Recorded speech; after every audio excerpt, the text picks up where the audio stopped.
Good day, children. God bless you. How are you doing today? Hope your day went well. How are your parents doing? How's your mommy? How's your daddy? How are your brothers and your sisters? Hope they are doing well. God bless all of them in Jesus' name. Don't worry. God will provide for your parents. God will provide for everyone in your family. That's my prayer for you in Jesus' name. So, how has it been? The assignments that I gave to you, hope you are doing them. Hope you are doing them. Yes, I'm receiving feedback from some parents. Some parents are forwarding questions to me. Don't worry, I will answer all your questions. Don't worry. I will be answering your questions. Don't worry, just calm down. But ensure you do my classwork. Don't just listen, pass through the class, solve my, recopy my examples without you doing my classwork. Don't worry, if you don't do my classwork, I will flog you. I'll bring Ken to your house. I'm going to flog you. I'll flog you. Don't worry, I'll come and flog you. But if you don't want me to flog you, always do your assignment. It's very, very important. Always do your assignment. Very important. And for those of you that are doing your assignment, I can see you. Thumbs up for you. Thumbs up for you. Don't worry, I'll buy you a gift as you are doing your assignment. Don't worry. I know all of you that are doing your assignments. I know. As you are doing your assignment, I know. I'll buy you a gift. Don't worry. Keep it up. God bless you. So today we are going to be looking at addition and subtraction of fraction. It's very, very strong. Is it sounding heavy in your ear? Addition and subtraction of fraction. Like I told us when we started this class, I said one of the problem people have in mathematics is fraction. Why? Because fraction is broad, is large. You do fraction in primary school. In secondary school, you do fraction. When you get to university, you will still meet fraction. If you don't understand everything about fraction now that you are in primary school, when you get to secondary school, you find it difficult to understand. When you get to university, you also find it difficult to understand. Let me share a very short story with you. When I was in school, talking about a higher institution, when I was in school, there was a time I was teaching some of my classmates. Before I come back from class, some of them will be waiting for me in my hostel. So I was teaching them. So I remember one day I broke the question down, and I told the guy, this is just a fraction. You can continue. Let me focus on the other people. The guy, I was shocked. This guy told me that he does not know fraction. Ah! Are you surprised? He said he does not know fraction. Even me, I was shocked. So I have to start teaching him fraction again, addition and subtraction of fraction. What if you know it at this level? Wouldn't it be good? Try and know it. You get me? So let's continue. So we're going to be doing addition and subtraction of fractions. You get addition and subtraction of fractions. By now, you should know that your addition is plus and your subtraction is minus. God bless you for knowing that. Clap for yourself, clap for yourself, clap now, clap for yourself. So let's proceed. Addition and subtraction of fraction. I will be giving us examples here. Examples. Example number 1. Add the following fractions. To add is to plus. Add the following fractions. I have A. Come along with me. Don't be tired. 2/3 plus 1/4. This is 1/4. Then I have B.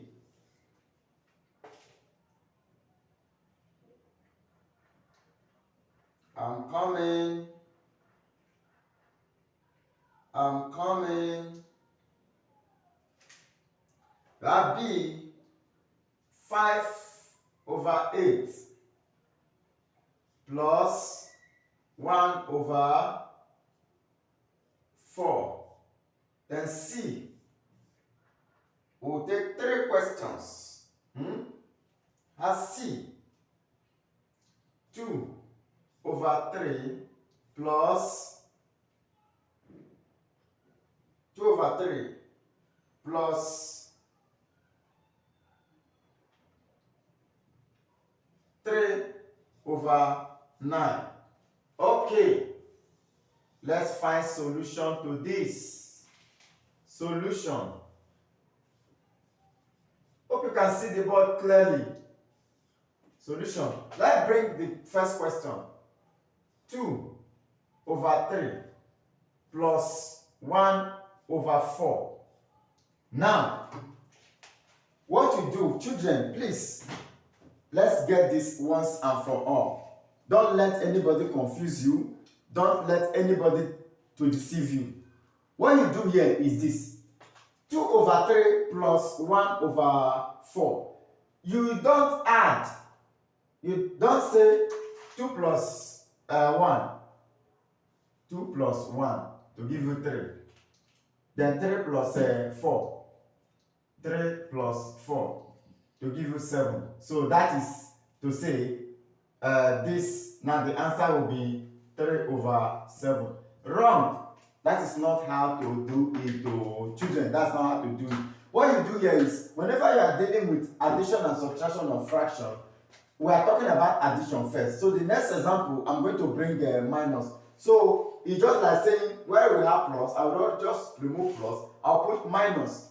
You get? So whenever you are talking about addition and subtraction of fraction, what should come to your mind first is what? LCM. You have to look for the LCM of these two numbers. These two numbers. You look for the LCM of the numbers. That is the first thing to do. First thing to do is to do what? Look for LCM. If you say this plus this 3, this plus this 7, and this is your answer, it's wrong. It's not correct. Children, you get? So now, how do we look for the LCM? LCM. The first thing for you to do is look for the LCM of the denominators. You can put of the denominators. Now, put it in brackets. What are the denominators? We have 3 and 4, which is 3. LCM of 3 and 4. That's what we are looking for. That's the first step. If you miss this step, you miss the answer. You get? Without getting the LCM of these two denominators, you cannot get the correct answer to this question. Now, what do we do? If you want to look for the LCM, please, I will be cleaning the board because of the space. Anything you see me write, just follow it like that. You write, so that whenever I clean, you have it written in your book. So, you now ask, what is the LCM of 3 and 4? How do we get LCM? Very, very simple. So, I want to also use this opportunity to teach you LCM. So, we have to understand what LCM is before we proceed to solve this question. Because if you don't know LCM, you cannot solve addition and subtraction of fractions. So anybody that wants to know addition and subtraction of fraction without knowing LCM, when you get to this, you pause. Go and learn your LCM, then carry your knowledge of LCM, come and continue this question. That is how it is. You get? Now let's go to LCM. What's the LCM of 3 and 4? What we do here is, you write 3. You write 4 here. You rule. You cross like this. Do we understand? You now ask yourself a question. What is that smallest number that can divide 3 and 4 without remainder? Or any of this without remainder? Let me rewrite this 3 so I can see clearly. Which number? What is the smallest number that can divide any of these numbers without remainder? Let's go. The smallest number that can divide this. Can 2 go? Yes, 2 can divide.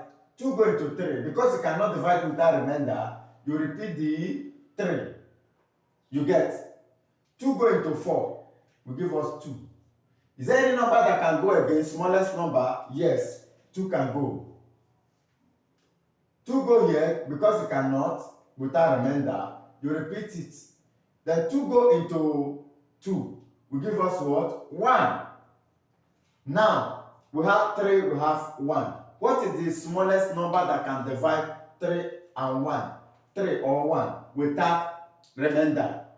You know, 2 cannot go again because there will be a remainder. In LCM, we don't keep remainders. Any number that cannot divide what you have without remainder, that number is not valid.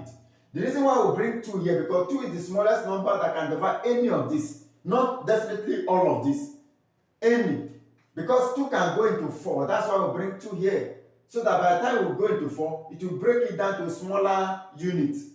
Then 2 will go again, divide 2, it will give us 1. Then 2 go into 3. It cannot still divide without remainder. Not as if we cannot divide it, but there will be remainder. We don't need a number that we can divide any number here without remainder. With a remainder. You understand? We just need a number that can divide without remainder. So, because there will be a remainder, you now repeat the same figure. It cannot break it down. Now we have 3, we have 1. What's the smallest number? You know, of a truth. 2 cannot go. Then after 2, what's the next number? We'll now try 3. Can 3 divide any of this without remainder? Yes. 3 will now go. 3 into 3 will give us 1. Then since this one is already broken down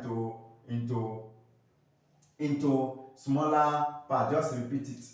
You understand? We have already broken this one. They don't have any business again there. You get? So then the next one thing that will go again is that's all. So once you have your 1, 1, that's the end of. The intention is to do what? Break all your numbers into 1. 2 into 3. There will be remainder, repeat it. 2 into 4, 2. 2 into 3 again, there will be remainder, repeat it. 2 divided by 2, 1. This one has been broken down to 1. Now, we have 3 and 1. What can go without remainder? 3 can go. 3 go into 3 will give us 1. You get? Then 3 go into 1. This one is already into this smaller unit. So since we have 1, 1, what we do again, you bring all these factors. You get? You now say 2 times 2 times 3. Everything you have here, 2 times 2 times 3. 2 times 2, 4 times 3. That's 4 times 3 will give us what? 12. So this is our LCM. So we have already gotten our LCM to be 12. So anything we are going to be doing, our LCM will be what? 12. So we have 2 times 2 times 3. 2 times 2, 4 times 3, which is what? 12. So this is our LCM. So you are going to be using it here. So since we have already gotten our LCM, we now say that the LCM of 3 and 4 is what? 12. Look at what we do. You rule a division line here. You put your LCM, which is 12. If your LCM is 10, put it there. If your LCM is 6, put it there. But glory be to God, our LCM is what? 12. Don't worry, I'll give you another example so that you understand this very well. God bless you. So our LCM is what? What's the LCM of 2, 3, and 4? Is what? 12. You first of all rule your division line. Then put your 12. The next thing is 3 divided by 12. 12 oranges, 3 puppies, go and share it. They will share it how many? They will share it 4, 4. So 3 divided by 12 is going to give us 4. That your 4, you multiply it by 2. 3 divided by 12, 4 times 2 will give you what? 8. Don't worry, I will explain again. You put your sign here, plus. When we are doing, by the time we'll be doing subtraction, we'll have minus there, we'll now put minus. But what we do here, we are using plus, addition. So we now put it. Let me repeat this. 3 divided by 12, 4. 4 times 2, 8. Now, the same thing you did here, what you did here, you will still repeat it here again. You know, here we say 3 divided by 12 will give us 4 times 2 will give us 8. What you do here now is say 4 divided by 12 will give us how many? 3. 4 puppies go and share 12 oranges. They will share 3 equally. There is no remainder. You get? So 4 divided by 12 will give us 3. Don't forget that when we divided this to get 4, that 4 we times it with our numerator, the number at the top, above. You understand? So that's how we got 8. What we do again now, 4 come and divide 12. 4 into 12 will give us 3. Then 3 times this 1 will give us 3. 3 times 1, 3. Of course, you know your multiplication, right? And if you have 2 here, you now say 3 times 2. But thank God we have 1. That 3 you got from dividing 12 by 4 times this 1. So 3 times 1, 3. You get? Then what you do now is 8 plus 12. Sorry, 8 plus 3. 8 plus 3 will give you what? 11. Right? 8. Now you have 8. 1, 2, 3, 4, 5, 6, 7, 8. You now add another 3 to it. Now be 8 now. You now add 3 to it. This is the 3 plus 8. 9, 10, 11. You know all this now. I'm just trying to make you to understand. So we now have 11 over 12. So this is our answer. This answer this is a proper fraction. Very, very okay. You know, I told you that when you have an answer that is an improper fraction, you have to convert it to a mixed fraction immediately. You don't leave your answers in improper fraction. But thank God, what you have here is a proper fraction. 11 over 12. 12 can as well carry the load of 11. So it is balanced. This is a proper fraction. So if any teacher asks you 2 over 3 plus 1 over 4, if you add this together, looking for your LCM of 3 and 4, which is 12, you bring your 12 down, you say 3 divided by 12 times 2 will give you 8. You put your plus, 4 divided by 12 will give you 3. 3 times 1, 3. 8 plus 3, 11. Then 11, you bring out your 12. This is our answer. This is how you add fractions together. So see you in the next class. God bless you.